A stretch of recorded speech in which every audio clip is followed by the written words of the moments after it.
All right, this is the first pedal that I ever made, and it is the Blue Clipper by Dan Armstrong. It's in a massive enclosure.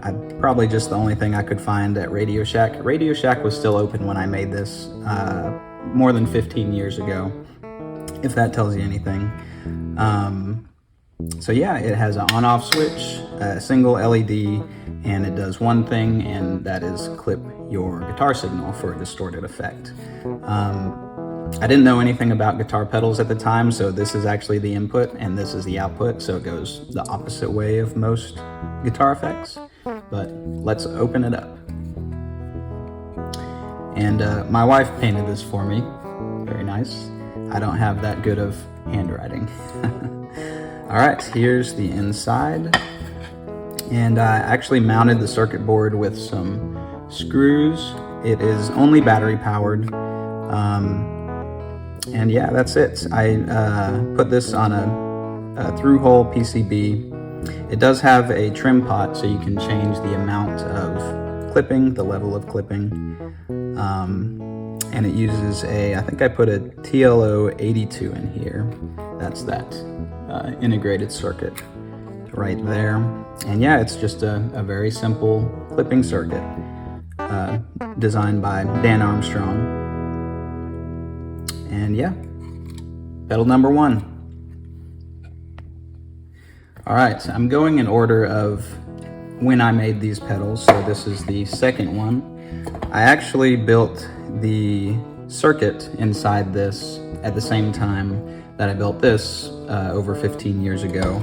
And then just a few months ago, I thought, hey, let's get it out and finish it, finally. And then I had to do a few more, as you'll see in this video. So this is a BluesBreaker. It has volume, gain, tone, foot switch. It's an actual pedal. The input and output are normal, and it has a 9-volt input. And this was painted by my kids, a little finger painting. And I also put a protective enamel finish on this. Let's open it up. When I did the finish on this, I did it on a humid day outside in the sun, which is not good, so it peeled a little bit, unfortunately. So I've since learned how to finish pedals using spray paint a little bit better. Let's open it up. Like I said, I built this circuit a long time ago and then recently decided to finish it. It uses if I can read that, a TLO82 integrated circuit. It has 4 soft clipping silicon diodes, which are right there. A little bit messy wiring. At this point, I'm just trying to get it working, not necessarily looking to make it look nice on the inside. And when I plugged it in, sounded great. Really love the BluesBreaker style. And I found this cool light housing. There used to be a filament bulb in there, and I just took out that bulb and shoved in a LED and used some hot glue to keep that in place. But yeah, pedal number 2.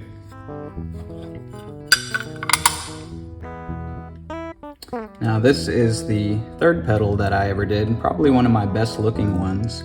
I actually worked with a guy that does paint pour art, which if you're not familiar, you get a cup of paint and layer it in various ways and then pour it over an object or canvas, and he agreed to do one of these for me, and it turned out really great. I also made a plugin of this using machine learning software. You can check it out and download it from my website. So this is a Prince of Tone Klon with a couple variations just based on the parts that I happen to have on hand. It has gain, volume, tone, and a switch that changes the clipping diodes, either soft clipping, hard clipping, or no clipping, which is essentially an op-amp boost. Let's open it up.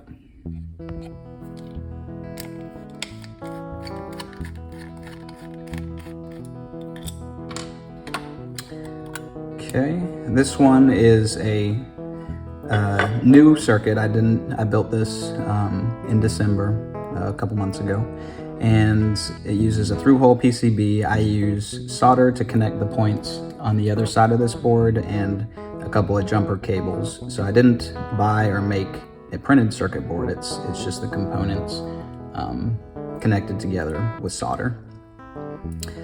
This one uses a TLO82, which is a little different from the normal Prince of Tone. It has a presence trim pot. Alright, so the next one that I did is the classic Boost in an Altoid tin. This one was very difficult to fit in there, especially this foot switch. The bottom of the foot switch actually touches this metal, so I had to layer some electrical tape to keep that from shorting out. Other than that, it's a fun little pedal, good conversation starter, but the circuitry in this one is really jammed in there, so I'm not going to open it up too much. But the the LPB1 boost made by Electro Harmonics, it was one of the first, I think it might be the first boost pedal, and really changed the sound of music as we know it today. It's a boost. It has a volume knob, and it's in an Altoid tin, and it sounds great. This next one was a lot of fun to make. It is a Fuzz Face pedal in a Earl Grey T10, and I was just looking around my counter, and I happened to see this, and I was like, oh, I could put a pedal circuit in this. So it's actually a pretty sturdy tin. The weakest point is the outside with these input jacks, but it still works. The top is pretty sturdy. If I open it up, you can see I have everything mounted on the top. The Fuzz Face is a very simple circuit. This one doesn't use germanium, it uses NPN silicon diodes and a massive capacitor. I don't know if you can see that right there, because I bought the capacitors for a much higher voltage than I needed, so they are massive. But it looks fine, and it sounds great. And then the wiring is going in there to the sides, input and output. Yeah, I really like this this tin. It's pretty neat. So yeah, fourth pedal. So since doing those tin pedals, I've been looking around for strange things to put guitar pedals in, and in this one I did a mason jar. So this is a green ringer. This is also a Dan Armstrong effect, like the blue clipper here, which is a simple input-output octave effect. So the input-output go through the top, everything's mounted on that. I can actually just take it all the way out of the jar. This will not do well on a pedal board, but I think it looks pretty neat, and it's definitely a conversation starter. I also have a LED on the inside, so it kind of lights up the jar when you turn it on. This is a circuit I actually built a long time ago as well, the same time I built this, and then when I got back into electronics a few months ago, I decided to make some actual pedals out of these things. So it has 3 transistors that produce I don't exactly know how octaves work, but it has 3 transistors and 2 silicon diodes in there. So yeah, that's the green ringer. Now, as long as I'm building clones, I might as well make one of probably the most cloned pedal of all time, the Klon. So this is a Klon. I bought the circuit off of Pedal PCB. And the only difference is it has a switch for changing the diodes. And of course the diodes are the most talked about aspect of this, the magic germanium diodes. I just use my run-of-the-mill germanium diodes that you can get anywhere. And then if you switch this to the silicon, it uses mixed, uses a silicon and a germanium diode, hard clipping.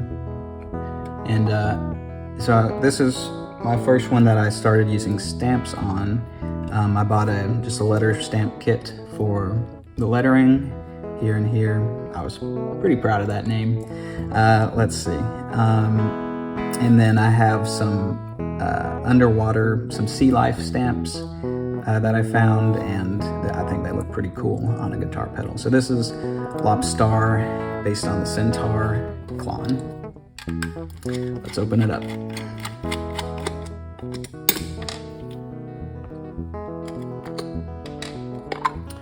So here's the inside.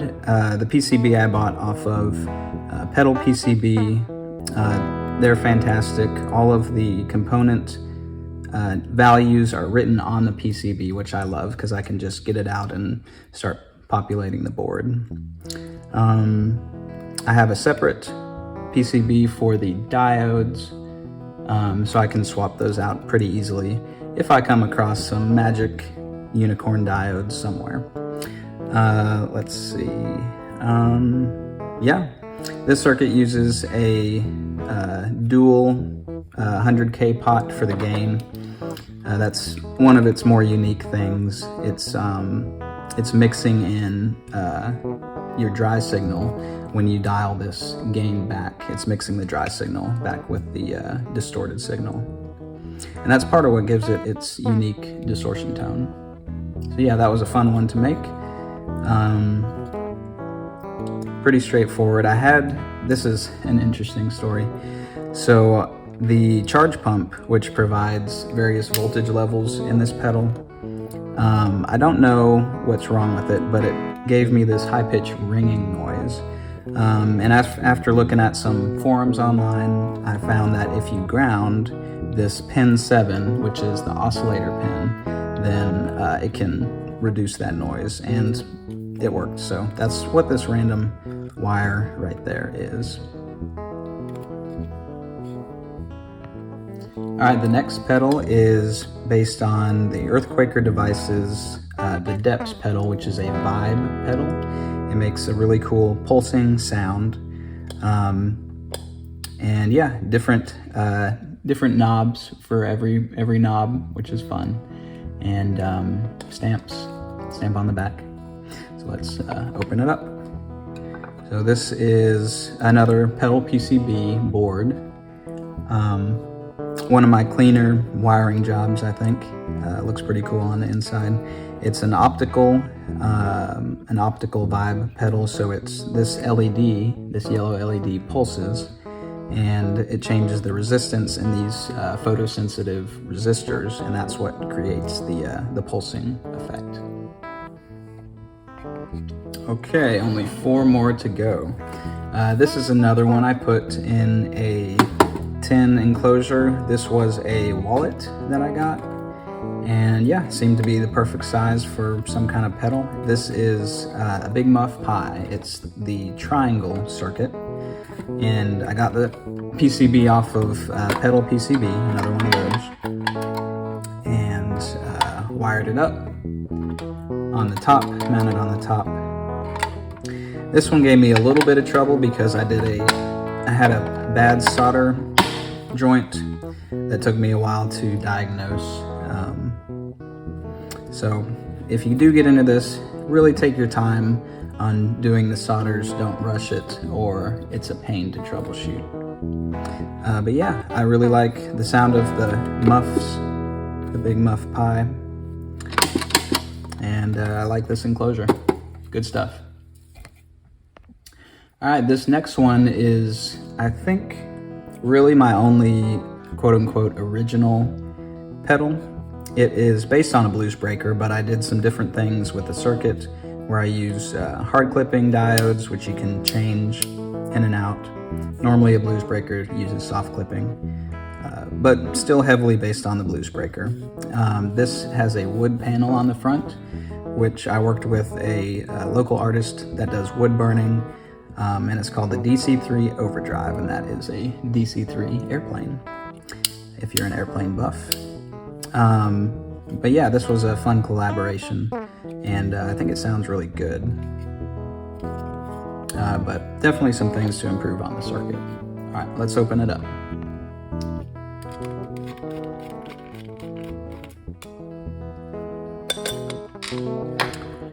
Okay, so for this one I did use a pedal PCB board. It is the BluesBreaker, but I did some different things. You can see that there are some components missing because they're off on the other side. That's where my clipping diodes are. They're kind of buried under this on a separate board. Some of the values of these resistors and capacitors are different from the normal BluesBreaker. So yeah, I'm happy with the way this one turned out, especially with this wood covering here. All right, and these last two I'll bring out at the same time because they have a similar style to them. And yeah, both of these are from pedal PCB boards. This one is based on the EQD Plumes, and it has this selectable diode switcher. And this one is based on the MiAudio CrunchBox, which I really like the sound of this one. It's pretty cool. I kind of came up with a style for these pedals where it has the bare metal, unfinished box. And I put these cool wood panelings on it. Looks like an old car out of the 70s or something. But yeah, I stained it and finished it with some polyurethane, and I think it looks pretty cool. This might be sort of the style that I keep going with. I really like the bare metal with some wood accents on it. So let's open these up.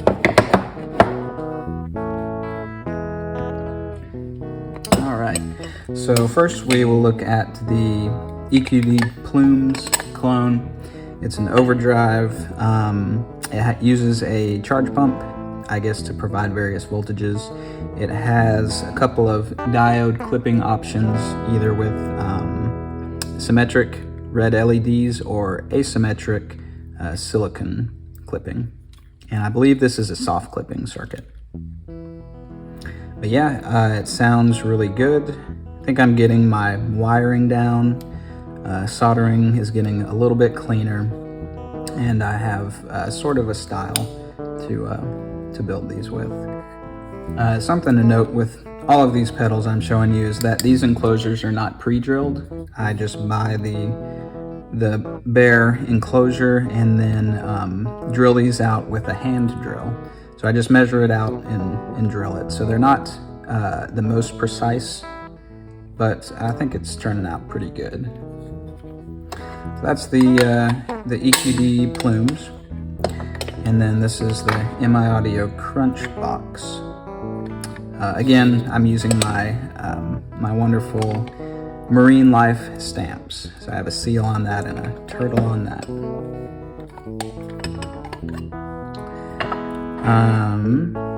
Yeah, this one is a I think hard clipping LED overdrive circuit. It sounds really good. It's supposed to give you a sort of British style overdrive tones, which I think it does. It has a volume, gain, and a tone knob and a presence knob, which I think the presence knob might be internal on the actual pedal. I decided to move it on the outside for this. But yeah, and that is my pedal collection so far. I had planned on only doing one of these, just finishing that one that I built a long time ago, and have really gotten into this hobby. So I highly recommend it if you're into electronics, guitar playing. And I'll probably be making more GuitarML models of some of these and running some tests. So it's been a lot of fun, and hope you enjoyed.